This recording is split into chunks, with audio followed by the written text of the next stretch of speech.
Ta-da!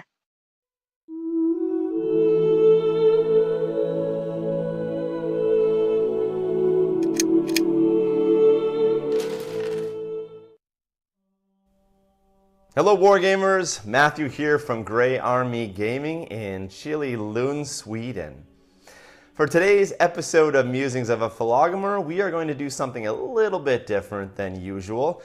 We have a small, short follow-up episode to an earlier discussion that we had, discussion 002, on the underrepresentation of women in wargaming.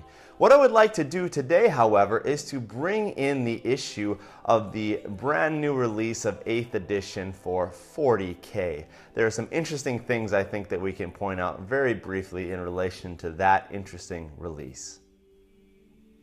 It would be impossible here to summarize the entire argument of episode 002 in a few seconds, but what I can say is that one of the arguments that I made for the relative paucity of women in wargaming is that women have been underrepresented in the literature, both with respect to the language we use, but also with respect to the pictorial representations.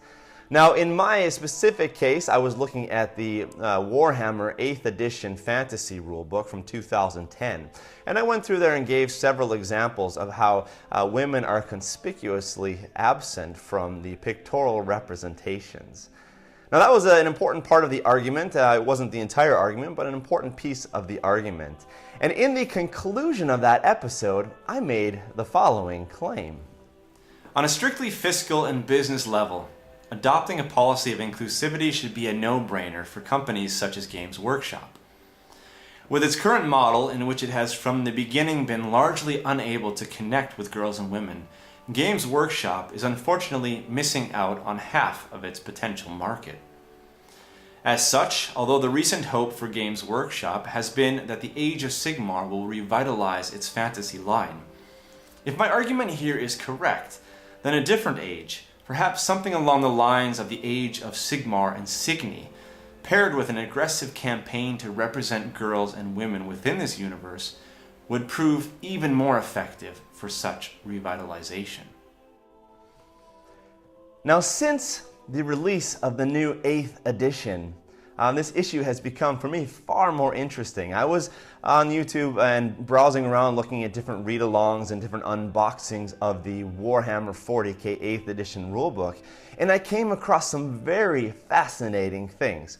Take a look at these still pictures from the 8th edition rulebook. The first picture that I noticed that jumped off the page for me was from the very beginning of the rulebook. In this section called Warhammer 40,000 Gaming. This is basically an introduction to the basic mechanics or the basic idea of Warhammer 40k. And if you notice here now, we have two models who are involved in the picture here, and we have a male and a female. For me, that is incredibly significant and interesting. The second picture now comes from later on at the very beginning of the rules section under the title, the heading, Playing the Game. Now, as with the earlier picture, you notice once again we have two models here who are playing the game. We have a male player and a female player. So once again, when I saw this page, when I saw this picture, it jumped out at me quite strongly. Now, a lot of you are probably saying, Matthew, what's the big deal with these two pictures? Why do you think it's so significant? Well, let me put it into context with my previous discussion. When I had gone through the 8th edition rulebook, the fantasy rulebook from 2010, I noticed that there was not a single pictorial representation of any female players in the entire book, the rulebook and also the fluff in the beginning. The argument I made was that this helps contribute to the implicit message that women are not welcome in this game.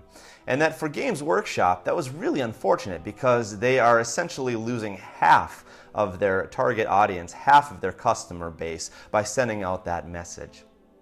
Now, what is fascinating now about this release of Warhammer 40k 8th edition, it seems that Games Workshop has themselves come to this realization. They've realized that the policies or the pictorial images they have used in the past are implicitly excluding and therefore they are in fact losing half of their base by sending out the message that this really isn't a game for you. It's interesting to see that in correcting that now in the Warhammer 40k 8th edition, Games Workshop has come around to the realization that perhaps their policies or their representations have been exclusive, and perhaps they need to be better about gender inclusivity, not only because it is good for their business model, but also because it's good for the game in general. Now, my gaming experience has been restricted and limited to fantasy gaming. I've never actually played Warhammer 40k, so this really is the first time I've dug into the Warhammer 40k universe and the rulebook in some depth. Now, my question to those of you who have been in the community, who have played Warhammer 40k in its 7th edition, 6th, 5th, and so forth, the question I have is simply this. What I am seeing now with this gender inclusivity in the pictorial representations in the new 8th edition rulebook, is that something new?